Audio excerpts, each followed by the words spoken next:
तो बच्चों आज हम यहाँ पर सीखेंगे कि ऑर्गेनिक में किस तरह से वर्ड प्रॉब्लम को सॉल्व किया जाता है। देखिए, अगर आपका एम है कि आपको मैक्सिमम मार्क्स के लिए वर्क करना है तो आपको वर्ड प्रॉब्लम पे भी कुछ ना कुछ काम करना ही होगा। आपके एनसीईआरटी बुक के अंदर जितनी वर्ड प्रॉब्लम दी गई हैं आपने उन्हें बहुत अच्छे से करना है। आपको एक एग्जांपल लेके मैं समझाता हूं कि किस तरह से इसके बारे में आपको सोचना चाहिए और किस तरह से इसके ऊपर आपको वर्क करना चाहिए। देखिए, एक बात श्योर है कि ये वर्ड प्रॉब्लम तभी आएंगी जब आप रिएक्शंस को अच्छे से जानते हैं। अगर आप ये सोचें कि ये एकदम से अपने आप हो जाए तो पॉसिबल नहीं होता। दूसरी बात, ये इतनी मुश्किल भी नहीं है जितना अक्सर हम सोच लेते हैं। तो आइए सीखते हैं। ये हमने एल्डिहाइड कीटोन में से एक वर्ड प्रॉब्लम एनसीईआरटी बुक में से ली है just to show how to solve. This is one of the important problem for your examination. तो आइए सीखते हैं। सबसे पहले स्टेटमेंट को पढ़ने में बहुत अच्छे से समय लगाएं। आप में से काफी बच्चा स्टेटमेंट को सही ढंग से नहीं समझ पाता और इसीलिए अपने काफी सारे क्वेश्चंस को गलत कर बैठता है। आपको अगर क्वेश्चन को पढ़ने में 1 मिनट का समय लगता है, समझने में 1 मिनट का समय लगता है, तो आप 2 मिनट और एक्स्ट्रा लीजिए और उसे अच्छे से समझिए। कहा गया कि एक कंपाउंड है जिसका फार्मूला ये है। कहीं साइड में रफ में कहीं भी आप लिखते जाइए कि आपको कंपाउंड में क्या क्या गिवन है। आपको कहा गया कि ये एक कंपाउंड है जिसका फार्मूला ये है। It forms 2,4-DNP derivative. अब इस इंफॉर्मेशन का आपको इस्तेमाल करना होगा।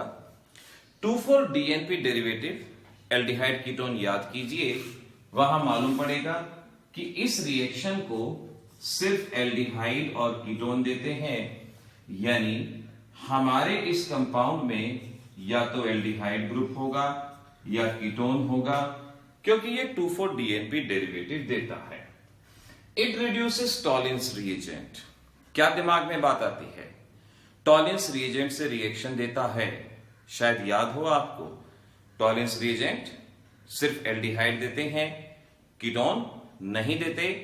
ये एल्डिहाइड की रिएक्शन है, एलिफेटिक या एरोमेटिक।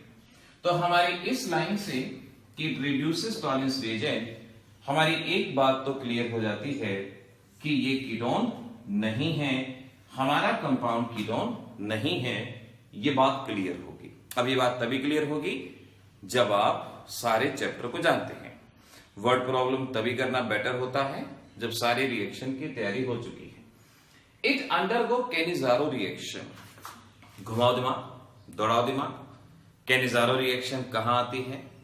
कैनिजारो रिएक्शन भी एल्डिहाइड कीटोन्स में आती है। कौन देते हैं? जिनके पास अल्फा हाइड्रोजन नहीं होते। तो यहां से एक इंफॉर्मेशन हमारे पास ये आती है कि कंपाउंड में अल्फा हाइड्रोजन नहीं है, यानी एल्डिहाइड से जो नेक्स्ट कार्बन है उस पे हाइड्रोजन नहीं है, अल्फा हाइड्रोजन नहीं है। ये इंफॉर्मेशन हमें यहां से मिलती है। फिर कहा गया ऑक्सीडेशन पे ये कंपाउंड 1,2-बेंजीन डाइकार्बोक्सिलिक एसिड देता है। यानी इस कंपाउंड का अगर हम KMnO4 के साथ ऑक्सीडेशन करें, मैं KMnO4 की रिएक्शन याद दिला दूं। KMnO4 की रिएक्शन ये होती है कि ये पूरी की पूरी साइड चेन को ऑक्सीडाइज करता है और उसकी जगह कार्बोक्सिलिक एसिड लेके आता है। अब ये इंफॉर्मेशन आपको याद होनी चाहिए। अगर आपके पास 2 कार्बोक्सिलिक अल्काइल ग्रुप है, हाइड्रोकार्बन है, तो यहां पर ये आएगा, या कोई भी यहां पर कार्बन वाला ग्रुप है, ऑक्सीडेशन पे कार्बोक्सिलिक एसिड आता है। तो हमारा ये स्टेटमेंट कहती है कि इसकी जब ऑक्सीडेशन की तो 1,2-बेंजीन डाइकार्बोक्सिलिक एसिड मिला, यानी हमें हमारा कंपाउंड ये मिला। जब ऑक्सीडेशन हुआ बताना है ये क्या है और बाकी प्रोडक्ट क्या है। Now we can understand. इतनी सारी स्टेटमेंट से ये मालूम पड़ा फार्मूला ये है, एल्डिहाइड ग्रुप है, अल्फा हाइड्रोजन नहीं है और ये हमारे पास कंपाउंड है। देखिए, KMnO4 ऑक्सीडेशन से इतना तो मालूम पड़ गया कि हमारे कंपाउंड में बेंजीन रिंग जरूर है। बेंजीन रिंग जरूर है, ये मालूम पड़ गया, क्योंकि 1,2 बेंजीन डाइकार्बोक्सिलिक एसिड मिला। और इस बेंजीन रिंग में फर्स्ट और सेकंड कार्बन पे कुछ कनेक्ट है, ये हमने लगा दी। अब क्या क्या कनेक्ट हो सकता है जरा देखें। एक एल्डिहाइड ग्रुप है, तो किसी एक पोजीशन पे हम एल्डिहाइड ग्रुप लगा देते हैं। अल्फा हाइड्रोजन नहीं है, एल्डिहाइड के नेक्स्ट कार्बन पे यहां अल्फा हाइड्रोजन नहीं है। अब काउंट कीजिए कार्बन कितने हो गए। 1 2 3 4 5 6 7 कार्बन हो गए। हमारे कंपाउंड में कितने हैं? 9। हमने पूरी इंफॉर्मेशन से पता लगा लिया कि रिंग है, एल्डिहाइड है और उसमें अल्फा हाइड्रोजन नहीं है। 7 कार्बन अटैच हो गए, टोटल 9 कार्बन है। 9 कार्बन का मतलब ये हुआ कि यहां पर 2 कार्बन और आएंगे और वो दोनों कार्बन हमने यहां अटैच कर दिए। और अब वैलेंसीज को हाइड्रोजन से पूरा कर दें। कार्बन 4 बॉन्ड बनाता है, 3 हाइड्रोजन, 2 बने हुए हैं, 2 और, तो शायद ये कंपाउंड हो सकता है। Let's count the atom. कितने कार्बन हैं?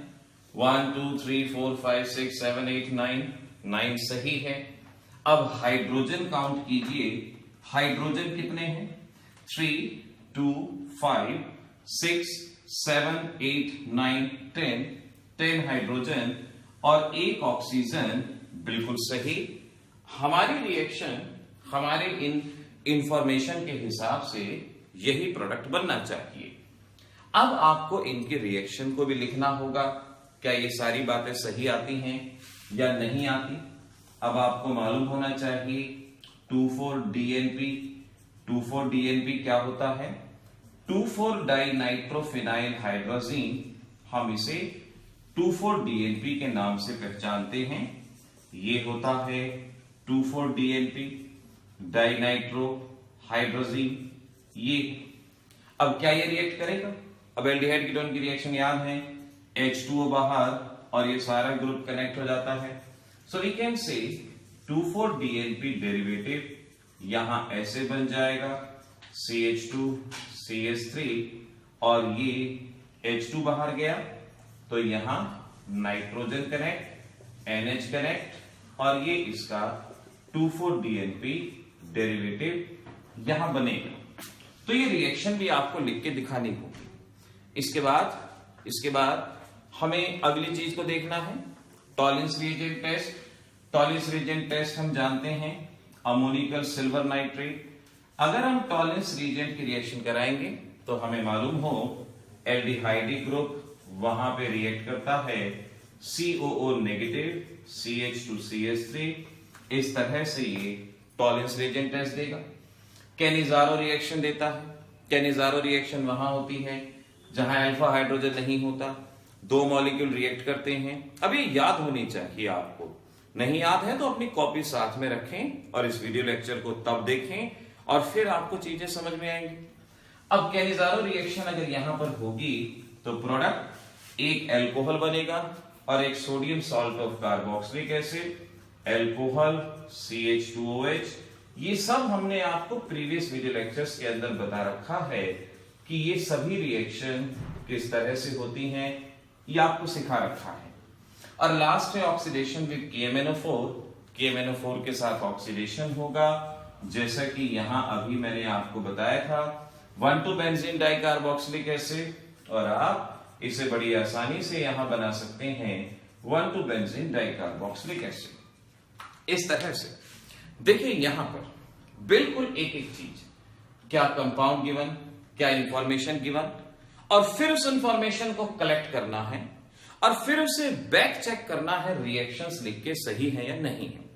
आप में से काफी बच्चा गलती ये करता है, सिर्फ कंपाउंड बना के आ जाएगा, रिएक्शन नहीं लिखेगा।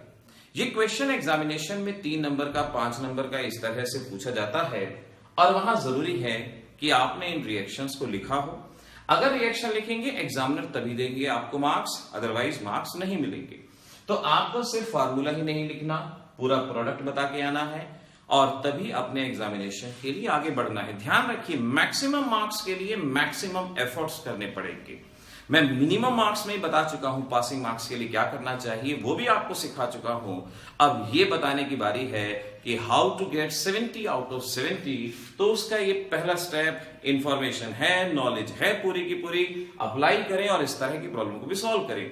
एनसीईआरटी में 5-6 प्रॉब्लम है, ज्यादा नहीं है। हर प्रॉब्लम की प्रैक्टिस करें, जो ना हो उसे लर्न कर लो, सीधी सी बात है। किस बात की परेशानी, वैसे तो सारी हो जानी चाहिए, लेकिन हर बच्चे की लिमिटेशन होती है, सबको सभी रिएक्शन याद नहीं है। बाय चांस ऐसा है तो आप लर्न कीजिए।